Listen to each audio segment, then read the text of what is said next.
Welcome to the Omnibus Electric Power to the People project. Let's begin with a quick historic review of new industry in America. America was founded on ideas of freedom, opportunity, and equality for the common man. Above all, the idea that anyone could prosper by the sweat of their brow, no longer bound to one station in life, and able to rise as far as their abilities and will would take them, continues to be a driving force in moving America forward. Since that time, every paradigm shift in America's economy has been born on the dreams, persistence, and hard work of the common citizen.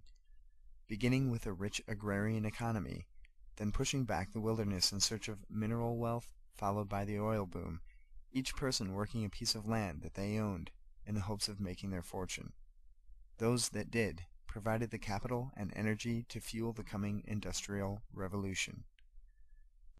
Just as these wilderness farmers, pioneers, and wildcatters embodied the American dream of limitless opportunities, visionaries armed with increasing knowledge, better materials, and more precise machines began to transform America from its agrarian roots into the most industrious, innovative, educated, and wealthy nation in history.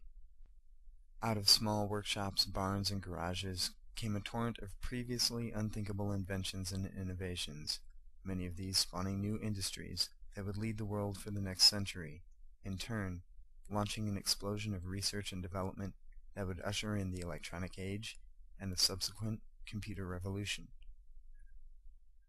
Once filling large rooms with literally tons of equipment, computers began to shrink with steady innovation, but still required specific knowledge and skill to build, operate, and program. Large companies like IBM began designing microcomputers for the business world, but ignored the home enthusiast markets of the time.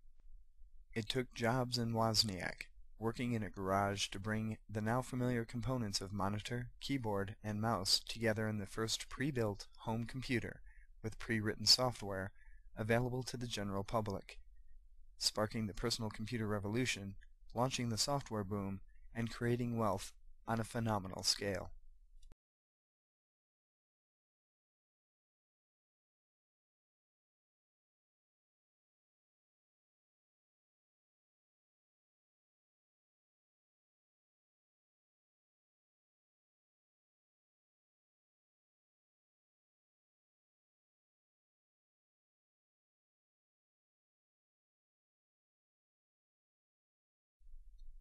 Energy, specifically electricity, drives every aspect of our modern economy. As technology advances at an exponential rate, the amount of energy required to fuel those advances also increases exponentially. The underlying commodity of every future economy will be energy. Those that produce that commodity will be part of an ever-growing market. This fact has been known to large energy suppliers for over 100 years. Once you understand that simple fact, you will begin to understand why it's so important for citizens to have a free and unfettered access to this commodity and its markets. Personal energy independence is personal empowerment. The century-old scheme for electrical generation and distribution is familiar to most of us. A utility company brings generators online at facilities like this coal-fired power plant. The electricity generated is stepped up in voltage and delivered to high-tension transmission lines on your regional electrical grid. Wherever electricity is needed, the voltage is stepped down for end-use customers of the utility. This grid system makes it possible to deliver energy to nearly every home and commercial structure in America. The amount of energy used by each customer is recorded by a usage meter. Some utility meters are capable of tracking usage during certain periods of the day, charging the customer more for energy used during times of peak demand. Individuals wishing to reduce or eliminate their dependence on utilities face significant challenges in urban and suburban environments. For the average homeowner, it's difficult to generate more than a small fraction of their electricity needs with solar panels, due to limited available area as well as shade from trees and other nearby structures. Wind turbines are even more problematic in cities and suburbs. Wind speed and consistency increase exponentially the higher you place the turbine. This poses significant risks to infrastructure and any property within the fall radius of the tower. Zoning ordinances limiting tower height or wind turbines in general due to noise-related not-in-my-backyard complaints make it unlikely wind turbines will be seen in many neighborhoods. While commercial structures are better suited to wind turbines, there are still significant liability issues. In addition, commercial structures use many times more electricity per square foot than homes, compounding the problem of installing enough capacity to make more than a small dent in electricity purchased from the utility. As Henry Ford did with the auto, and Apple did for computers, to make any new technology acceptable and ubiquitous in the general population, it has to be made available to the average citizen, affordably and practically. By opening the market to everyone, opportunities for growth in this industry increase by up to 400%. We begin to see that manufacturers and sellers of renewable energy generation products have no way to market to the 80% of our population that lives in restrictive areas. What if you could install as much renewable energy generating capacity as you liked, without regard to urban ordinances, neighbors, or how big your backyard is? Suppose you could locate your renewable energy system where the sun, geothermal, wind, or hydro resources are most plentiful, then transmit the electricity you produce to your home or business over the same transmission lines used by the utilities to deliver your electricity now. In an ideal world, all you would have to do is find a small, rural piece of property with good renewable energy generation resources close to power lines and install your remote renewable energy generation system, perhaps starting with a modest wind turbine, then adding generating capacity until you are producing all the electricity used at your home or business.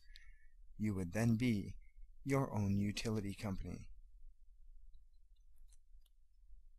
In some states, it's possible for the small renewable energy producer to sell any surplus electricity produced to the utility company. In some areas, you are paid more for your surplus during times of peak demand. This creates entrepreneurial opportunities and a much-needed incentive to help grow this industry. By adding capacity above your usage, the time for return on investment begins to shorten. In other states, you cannot sell your surplus energy unless you produce over 30 kilowatts, a sizable amount for a small independent producer. However, by bundling several small producers together in an energy park, this hurdle can be cleared, making it possible for the small producers to band together in the model of an energy co-op, giving everyone the opportunity to be paid for every surplus watt produced. Each plot owned by an owner-producer is individually metered so that each owner knows how much energy is produced, which is then deducted from the energy used by the owner-producer at their home or business. If your usage exceeds your production, the deficit can be bought from the surpluses of your fellow plot owners. Each owner-producer can also log on to the Omnibus website and monitor real-time weather conditions, power production and output meters, generate graphs and charts from historical data, and manage their energy and cash accounts.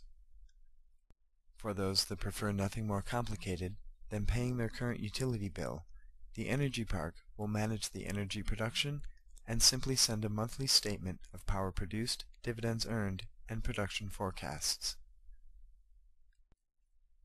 The type of equipment installed can vary widely from one energy park or even plot to another, depending on the best resources available in the region, the current state of technology at the time of installation, and the budget of the owner-producer of each plot.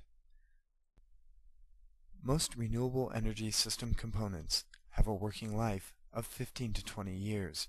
As technology advances, as in the case of computers, systems will become obsolete long before their usable life is exhausted, opening possibilities for secondary markets in used renewable energy equipment, giving even more people affordable options for getting started in the remote renewable energy generation revolution.